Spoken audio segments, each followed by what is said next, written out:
Жиги. Мен бір бизнеспен айналысайын деп жатырмын да. 1000 теңгені аламын да, короче, 1200 теңгеден сатамын ғой. Ой беш. Сен кайф екен да? Онда мен 1000 теңгені аламын да, 1100-ден сатам. Онда мен 1000 теңгені аламын да, 1050 теңгеден сатам. Онда мен 900-ден сатамын ал. Онда сенен алам. Жеге ертең менде жұмыс бар. Ата? Сен елбасының медаліне дайындалып жүрмін деген ғой. Үлгересің баған? Үлгеретін адам любой нәрсеге үлгереді ғой. Иә, бірақ Сулияда күніге 7 қызбен кездесіп үлгеріп жүр ғой. Маңғал. Айтпақшы ертең әжем келетін еді, ұмытып кетіппін ғой. Соны күтіп аласаш бар, базарлығымен келеді ше. Ертең менде ол уақытта сабақ екен. Таксиге ақша төлейсің ба? Таксиге төлесең базар жыл күтіп алайын. Төлеймін ғой. Болды онда, Каспий голды онда. Қозы? Әжең қай жылғы? Суля атам тірі, если что. Атаң не істейін? Сынбайтын әже жоқ, сындырамайтын бала бар деген ғой.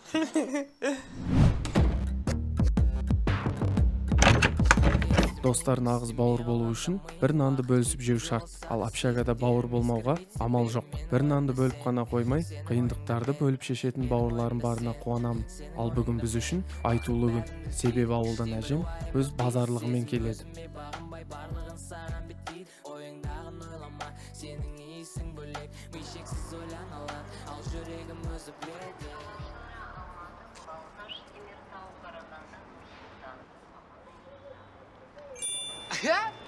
Саламатсыз ба, қаласыз? Мен саламат емеспін, Гүлмирамын. Әже, баяғы өтпейтін приколдар жинамапсыз ба? Ой, мен приколдарым ауылда 64-ді айырады ғой. Сен бе? Мен қозымның Моңғол деген досы? Моңғолмын ғой мен ғой. Моңғолиядан кеп оқып жатсың ба? Дұрыс, ұлт бірлігін сақтап қалу деген өте маңызды. Бұл болашағымыздың дамуының басты шарты. Мен Моңғолиядан кеп оқып жатқан жоқпын. Кличкам ғой Моңғол деген. Кличкамен бірге келдің ба? Ой, әже сізде қатырасыз. Ой, онда жүр, общагаға кеттік. Сумканы ала сал. Мама? Иә.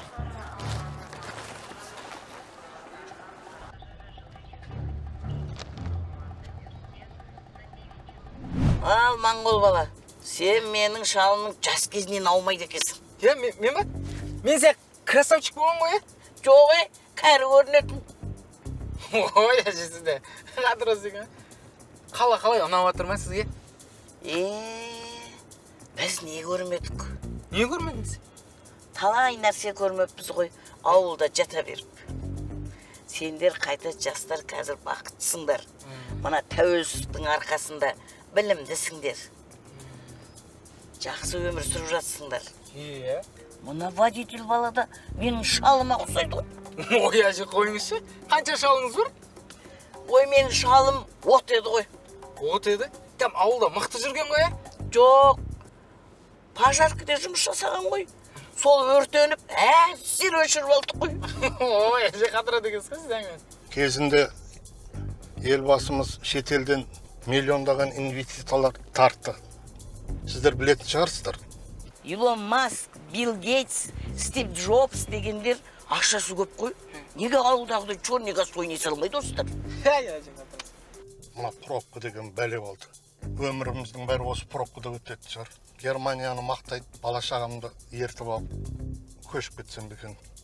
Әй балам-ау, елден көшіп азаматтық ауыстыру деген проблеманы шешпейді ғой. Одан да бір-бірлеріңді сыйлап, заңға бағынып жүрсеңдер мынандай пробка болмайды ғой. Елбасымыз айтты емес пе? Американы өзімізде де орнатуға болады деп. Әй балам, магнитофоның жұмыс жасай ма? Апа істейді. Қара кесекті қойып қош. Болды қазір. Қураған гүлді қойып қойса бірақ.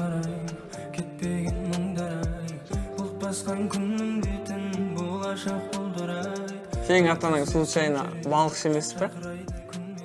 А чё, алтын балыққа қысап тұрмын ба? Жоқ, просто артында қармақтың заттары тұрма, не anu?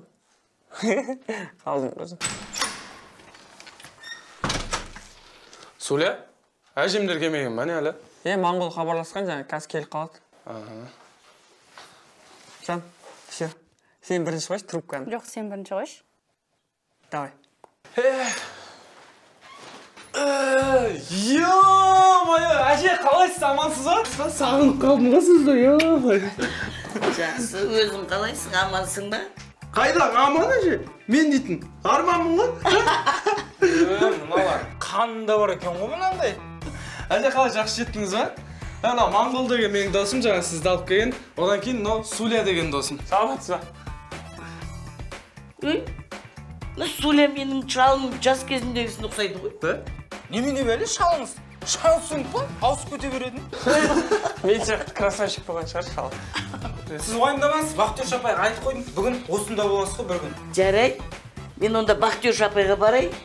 Шай ішіп, қазан алып келейін. Кешке 5 бармақ жейміз. Сендер ана қазыны алып дайындай беріңдер. Болды әже. Давай.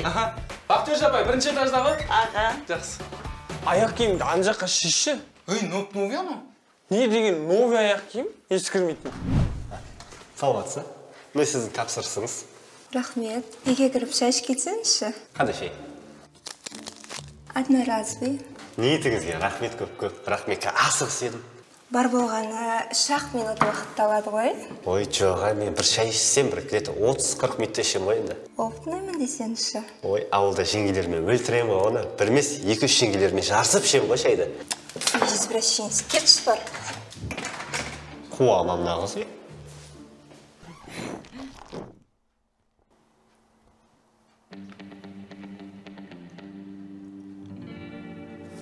Әжең точно ауылдан келді ма? Яп, дегеді. Не мынау? Моңғол сумканы шатастырып алған жоқсың ба? Не маска мынау? Жоғы, тұрған сумканы алып кеттім ма? Соры ғой, соңғы қамшысы ғой. Алма. Ассалаумағалейкум. Мына затты осы адреске апарасың. Ақшасын сол кезде жібереді. Хорошо. Жақсы, сау болыңыз. Суля, әпше берсеш? Әпше берсі? Мен! Мат тигізбесе? Ойлашы, осындай болса сен. Ондай емес бәлесе екен. Негіз, примерно осындай болады негізі. Көрсет саған. Құмашсың, көрсет. Не айтып кеттің да? Мынау явно менің әжемдікі емес қой. Ауысып кеткен мынау. Даже әжемнің не екенін да білмейтін шығар. Балдар, сендердің комнаталарыңа көп қазы келді дейді ғой. Кішкене бере аласыңдар ма? Комнатада қыздар да күтіп отыр еді. Есеміз бір екеуін беріп жереміз да? Шапағат, ренжімеш. Бүгін қонағымыз көп етші.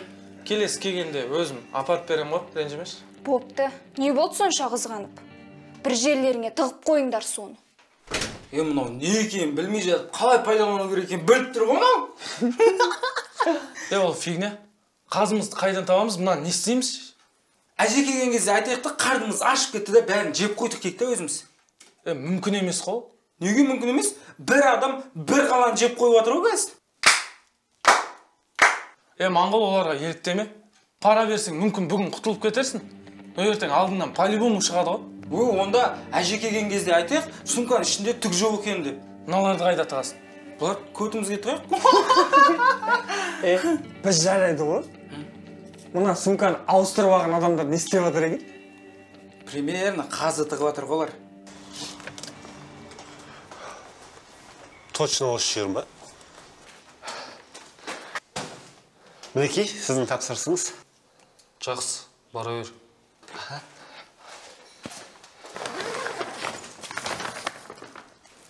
Бауырым, бергелші бер. Не болып қалды? Не мынау? Қазы? Қазы? Біздің тауар қайда? Білмеймін, ама осы товарды берді. Мен сізге алып келдім, ішінде не зат бар екен білмеймін. Сен не, бізді топас деп санап тұрсың ба не? Не зат өзі ара ішінде? Үлкендердің ойыншығын. Мына портмоны бізде қалады. Кешке дейін уақыт берем. Тауарды орнына қоятын бол. Бар. Қарай жан-жағына сен. Ойыншықтар несі? Вроде серьезный мужиктар. Не істеп жатсыңдар? Қазын шығардыңдар ма? Мынаның ішінде бауырсақ, ірімшік бар. Ашсаңдар, ішіп жеп алсаңдар, қарындарың ашпай ма? Ашпай қояйық қазір. Қазір ашсақ, барлығы иісінен ақ келіп алады да сумкамызбен қосып жеп қояйық бұны. Ту, балам-ау, барлығыңа жетеді ғой. Аш. Ай, ашпай тұра. Түнде ешкім жоқ кезде ашып өзіміз жеп бастаймыз. Міне. Айттым ғой саған. Дәл мен шалыма тартқасың. Барлық тірлікті түнде бастайсың. Өмірімде екі тығырықтан ғана шыға алмағам. Біріншісі сүндетке отыратын кезде, екіншісі осы жағдай. Не болды? Қазір бізге отырар қақпасы сияқты мейлінше сөмкені аштырмай тұру қажет. Одан емес. Қазір ет асып берем, жақсылап тұр саған. Одан емес, Назерім, жүрегім екен, таптым. Жақсылап тұр, ет асып берейін, сорпасын іш. Әже, мен басым болғанда бүкіл денем ауырып тұр. Онда қойдың майын жағып жүрейін. Әже, қойдың майы керек емес. Мен негізі жүрегім ауырып тұр ғой. Жүрегім жаралы ғой мен. Не болып қалды? Өткенде жүріп жүрген қызым тастап кетті ғой. Әр кездескен сайын мен оған 2-3 штук сағыздан әкеп беріп жүрдім. Одан кейін екеуміз бірге донер жеп жүрдік. Автобусқа ақша төлемей қашып кетіп жүрдік. Сөйтіп бір күні остановкада қарап қалсам, басқа бай жігіттің машинасына мініп кетіп бара жатыр ғой. Ой, бұл сердце пацанадағыдай болып деш. Иә. Одан кейін маған анаңның жүрегін алып кел деді ғой. Сөйтіп атпен келатырым, атымның аяғы тайып кетті, жүрек талға ілініп қалды. Сөйлеп жіберді ғой. Мамаң жығылдың ғой, жан балам, ешқай жерің ауырмады ма деді ма? Сөйтіп айтты ғой. Осы клипті көргенде мен де қатты жылап едім. Әже, су әкеп беріңізші. Қазір әкеп берейін.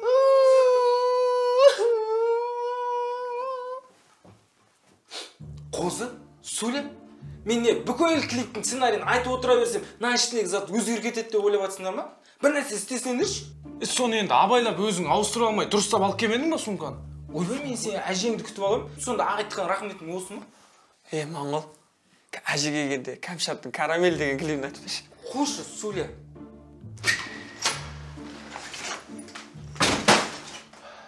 Ата, случайно сумкаңда қазы, құрт, айран жоқ па? Сендерде случайно сумкаларында үлкендер ойнайтын артық ойыншық жоқ па? Не істейсің оны? Көтіңе тығасың ба? Бізде ойыншық жетеді. Қандай керек? Ұзыны бар, қысқасы бар. Келсек көрсетейінді.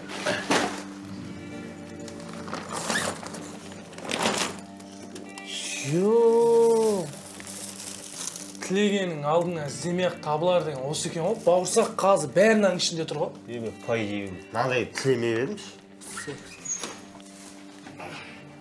Моңғол, сен ауырып жатқаның айда орнынан тұрып кетіпсің ғой.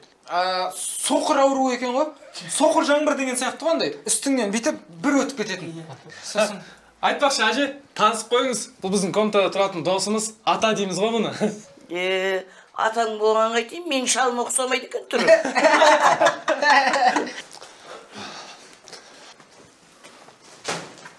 Міне аға, затыңыз.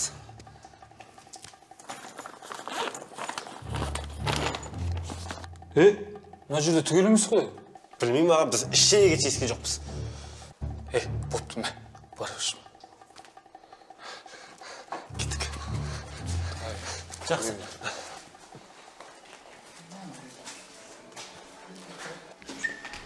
Жігіттер, төменге түсіңдер, беш бармақтайын.